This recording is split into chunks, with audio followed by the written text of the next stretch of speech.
What is up, guys? Alpine Gremlin again here, and today we're finally going to be taking a real look at the T95 Tier 9 American Tank Destroyer.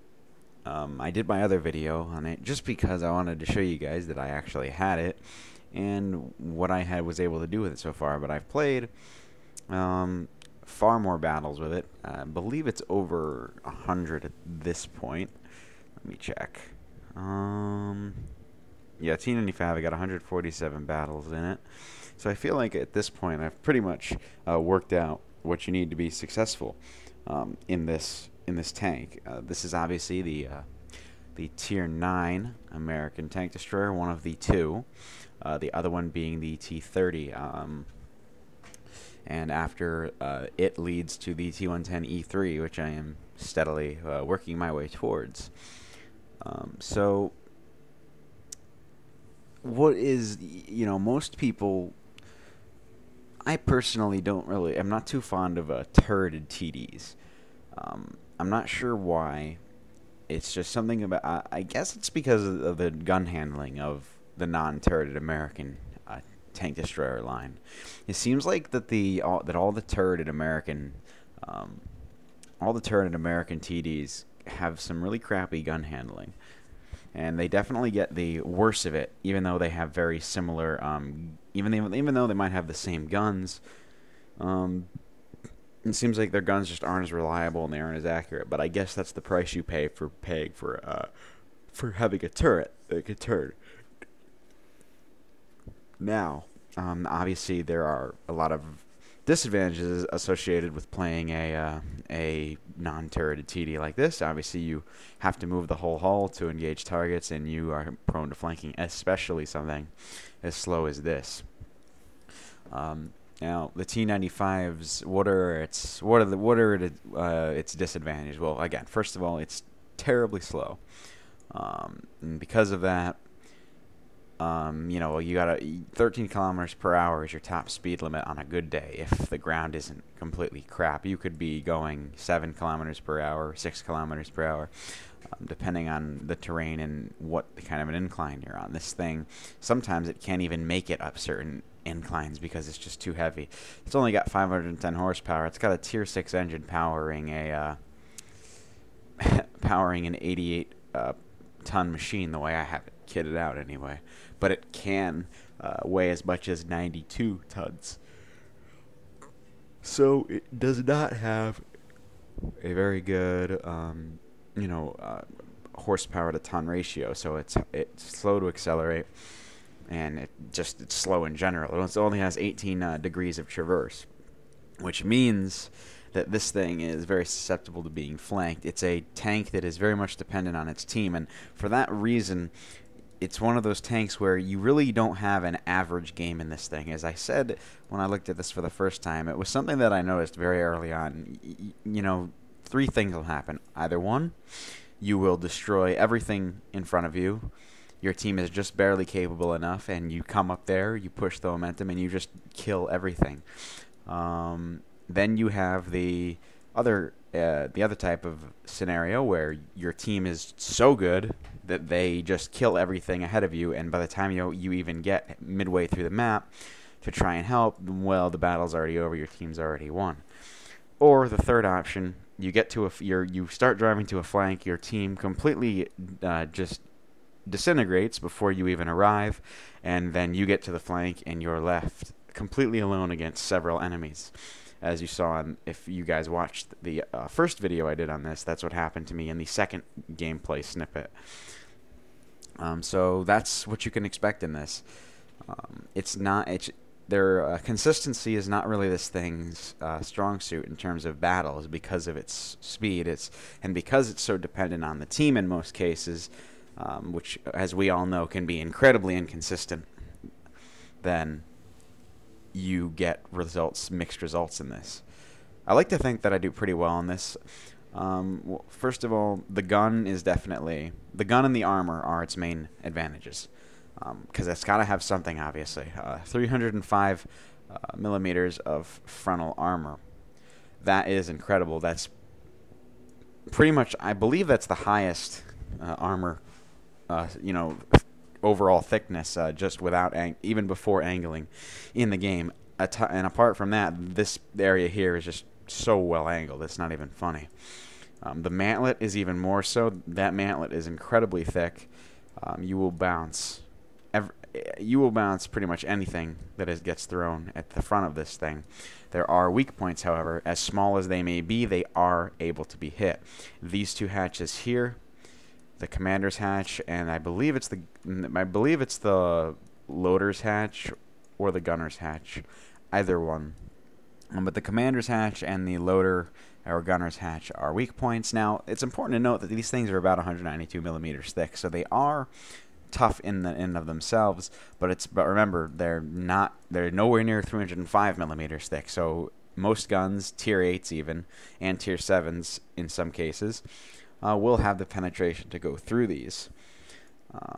The other weak point being you are very small but still able to be hit lower front plate. This lower glacis right here is not quite as thick as the rest of the front of the tank. However, it is a little bit difficult to hit.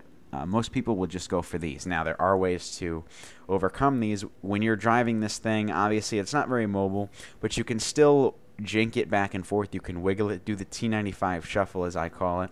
All this does is basically makes it more difficult to hit these weak points. You wiggle this thing forward as you're driving, either forwards or backwards, and it just makes you harder to hit.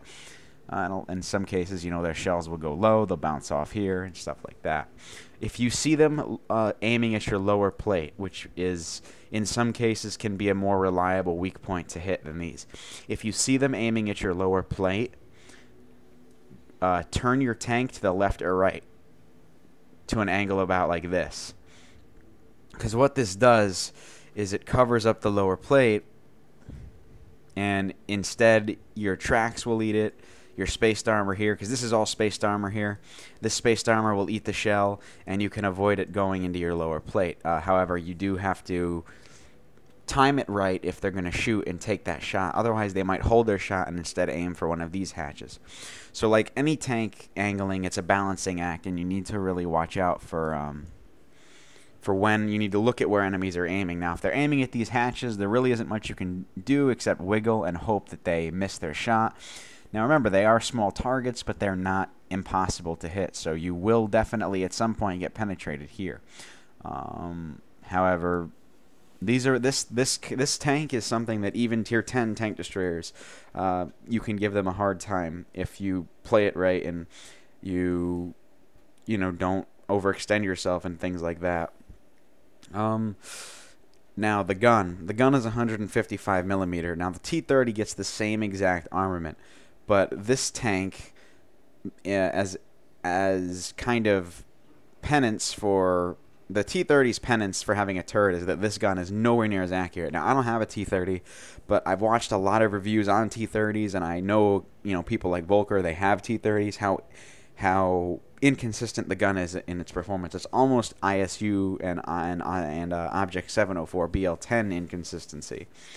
But this 155 millimeter gun on the T95 is a lot better and a lot more consistent, and that's because you don't have a turret.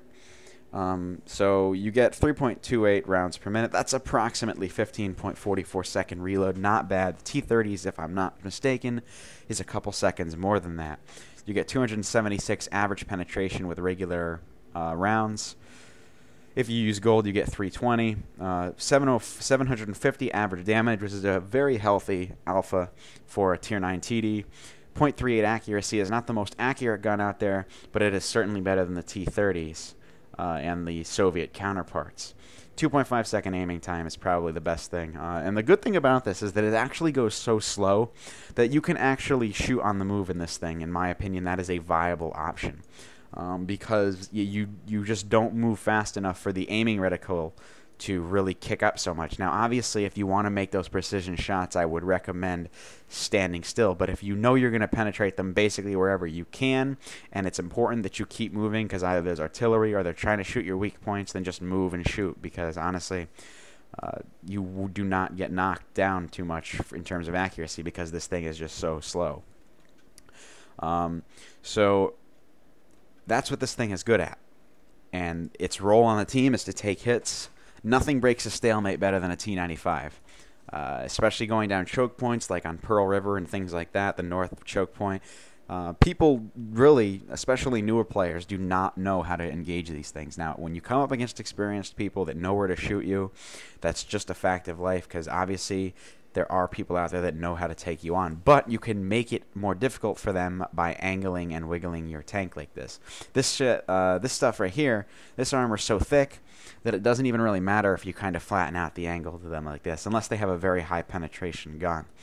Even then, though, it's still angled a little bit if you give them this side here. Obviously, it's strongest front on, but you can flatten out the angle in order to protect your lower plate, or hatches here. So first of all, what do I recommend for, what do I recommend for perks? Well, if we're looking at our crew, you can see everybody is trained in repairs, and they're currently working up their way to Brothers in Arms. Repairs is paramount in this tank. Most TDs, I would say that camouflage is probably more important, but in a tank like this where your role is to be taking hits, and you're so large, you have such a shitty camouflage value anyway, that this is something that needs to get its tracks up and other modules up as quickly as possible, because it's just so slow and lumbering. It needs every opportunity it can to move. I've even supplemented it with a toolbox as my second equipment. Speaking of equipment, I use an enhanced gun, and a large caliber tank gun rammer, just to get the gun performance a little bit more effective, and improve vents, obviously, to improve my crew a little bit, and then obviously the toolbox. Again, I don't sling premium shells in most of my tanks, so I don't have any premium ammo. 25 AP and 5 HE for resets if I really need to, but again, 276 millimeters of standard penetration is more than enough for me.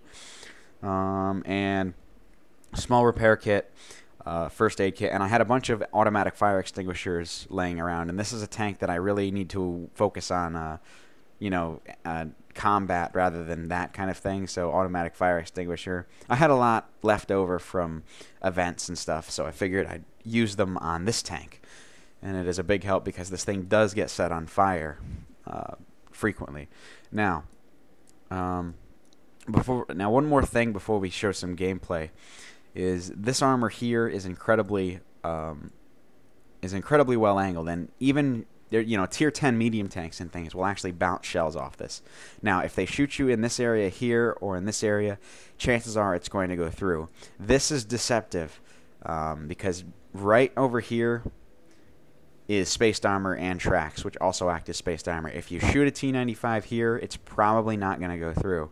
If you shoot it up here, you have a better chance, but if you ever get the side of a T95, you probably are best off shooting it here. And then additionally, you want to shoot it in the rear is the most preferential spot, because it's only 51 millimeters thick back there. It's still 152 millimeters and angled up here, so you really need to aim well to penetrate one on the side. So if you're driving a medium or something, or basically any tank, because anything can flank this thing, if you get alongside it, try and get to the rear. Now, if you are in this thing and you get taken from behind, let's say a medium comes from around the corner. If you get taken from behind in this thing, do not try to turn around immediately. What you want to do is, because you're so slow, that medium tank is just going to come around, and as you're trying to turn, he's going to be here, and you're probably not even going to be here yet. Your gun isn't going to be looking that way because you're so slow, and he's just going to be he's going to get on your side and on your ass, and that's going to be it. What you want to do is, let's say you're near a rock or you're in the town on Ruinberg or something, you get taken from behind it. Do not turn. Drive to the nearest building and angle yourself a little bit, because let's say they let's say they're shooting at that, angle yourself a little bit, so then either they miss their shot and they hit you here, up top here, and it bounces off. Again, don't shoot here either if you're engaging one, because it's an auto bounce angle. You won't go through. Either they'll shoot here, or they might miss your shot, their shot on your rear here. So just keep driving, get to a building, then start turning around once you get behind the building, near the building, because then you will be able to block them from getting along your sides. Remember, when you're flanking a TD, you need to remember that you need to get on its rear if you want to completely have it. If you have it on the side, that's good, but there is always the opportunity that if that TD gets to somewhere where he can scrape you off, and then you'll be right in front of his gun. So what you want to do is you want to prevent them from getting behind you, and using solid obstacles like buildings or rocks can actually be used to scrape them off. And so if you can prevent them from getting along your side, and you can if you can like keep them on your side here, they might be able to bounce off the side here too if it's at an awkward enough angle, and then you can just scrape them off and basically have them. So anyway, that's that. Now let's see how it performs in combat. Alright, so here we are. We're top tier. We're top tier in this standard battle on South Coast. Now, because we're top tier, I'm feeling pretty confident about going down the middle, because obviously in a T95, I need to kind of think about taking the most direct route possible. There's also no arty. So me, Volker, and Aloe are going to go to the middle and try and see what we can't stir up there. And there we go. There's my downhill terminal velocity of 13 kilometers per hour. Might get a nosebleed. I don't want to go too fast now. You can see already the first enemy has been spotted, a T-34. And a KB-4 coming down, as well as a Centurion. So we did get some good initial spots off over there. Now Volker over there in his Lova is setting up in a position, and for me, like every T95 game, we're off to a slow start.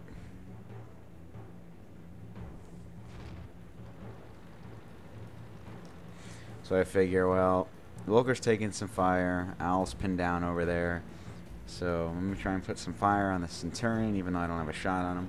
I need to keep working my way towards the middle in order to help keep these enemies off them, because they are pretty outnumbered here.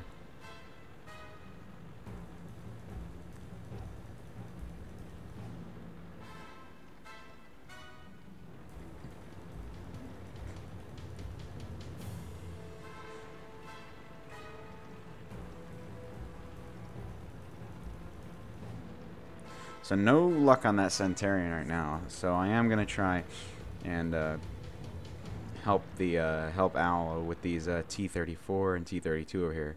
But I don't have any good shots on them, so I'm gonna shoot this Yak Tiger instead. And that JT-88 is not feeling so clever after that. You can see there, a good roll, 701 damage, which you can expect from this kind of thing. Now, Wargaming supposedly changed the things here so that when you shot through destructible cover, the shell would go through and hit the enemy. But obviously that didn't happen there, and I just wasted a shot, and now I'm reloading for 15.44 seconds. So, did not do what I thought it was going to do. And Volker's taking some serious fire there. He's almost down, and Aloe's going to get overrun by those two heavies.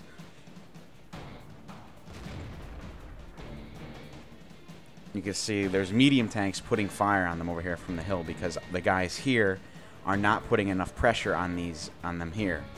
So because of that lack of pressure, the medium tanks over here have free reign over the center.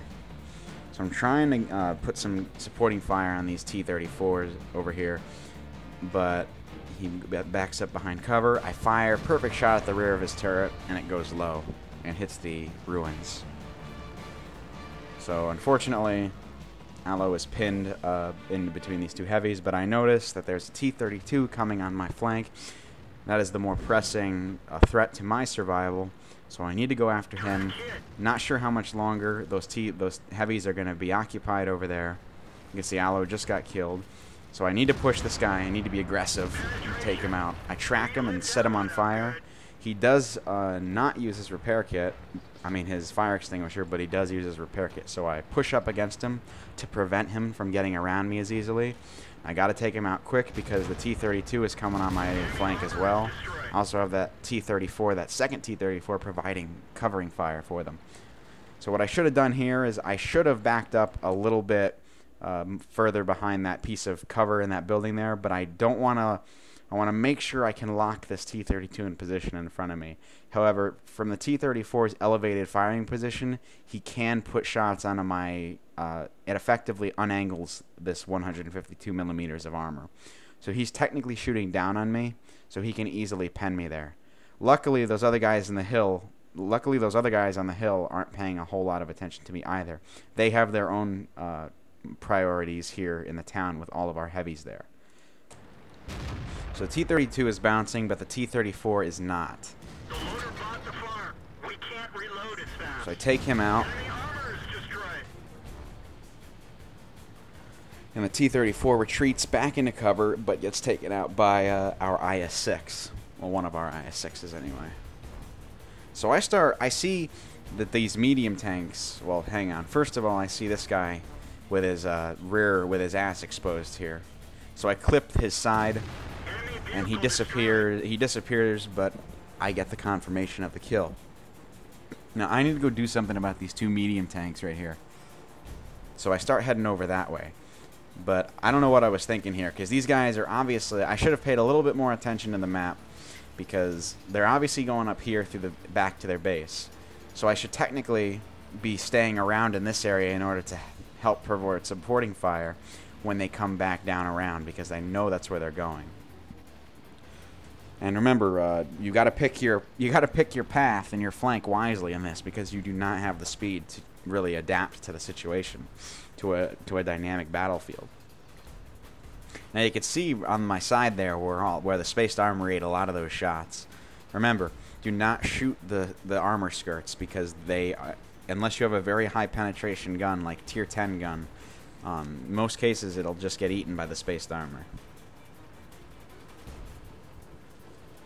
So now I realize that, alright, both their mediums, as I should have already been aware of, are going down into the town and are putting some serious pressure on our people there. So I need to get over there and get my gun in that fight. Now scores are, we are behind one tank. However, the scores are actually even because one of them obviously had a friendly fire incident. But I'm getting into position to cover the town. And there's a Tiger 2. And I see these mediums on here, and I'm like, alright, well, I gotta take out this Tiger. I gotta at least try and see what I can do about this Tiger 2 to help the IS-3 out. But the Lorraine 40T comes around the corner, and I put a big hit into him, a 754 damage roll, but he does take him out. So it's basically just me alone in this town here. The T-54 is flanking over there. He's going to engage the ISU, but I can't really help the ISU right now because I have my own problems to deal with in front of me. Now there's a Tiger 2. The Tiger 2, I put a good shot into the side of his turret. 761 damage roll.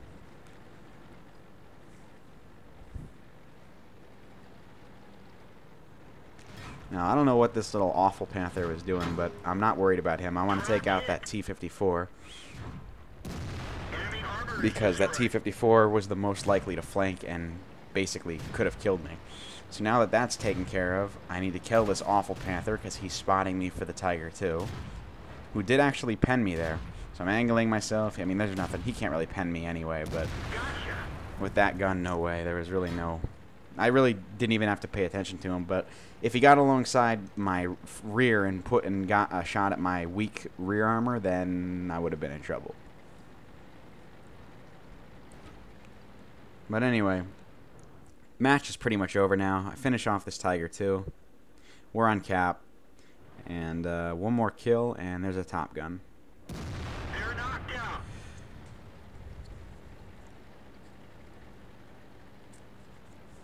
So there is my Ace Tanker Mastery Badge in the T95. Did a good amount of damage, took a lot of hits, and you know, did what we were supposed to. Played the bullet sponge. This was obviously a pretty good matchup for the T95. Top tier is always nice in this thing. I do have some footage on the other video of it in higher tier games. But it is still it's still, in my opinion, it's a good solid tank no matter what it's fighting. So let's take a look at some post-game stats. Alright, so here is our after-action report. You can see we've got the most experience on the team by far, 1,456 base experience. We got 6 kills, 12 shots fired, 10 direct hits, and 10 penetrated. We did 5,804 damage with 21 hits received, only 5 of those penetrated. And we received 4,000, basically 4,000 damage, and this is not even this is a low number for this tank. There, on average, I take easily around 5,000-6,000 when I'm in combat, because that's just how this tank is. It's such a beast. It's so good at taking damage and dishing it out, and if you get to a flank and you're well supported, you will absolutely just strike fear into the hearts of the enemy team. And obviously, it's to be expected. With our 6 kills, we got a top gun, and who could have foreseen a steel wall? So anyway, guys, I hope you enjoyed this video. If you're thinking about picking up a T95, hopefully this was helpful to you, and I will see you next time. Thanks for watching.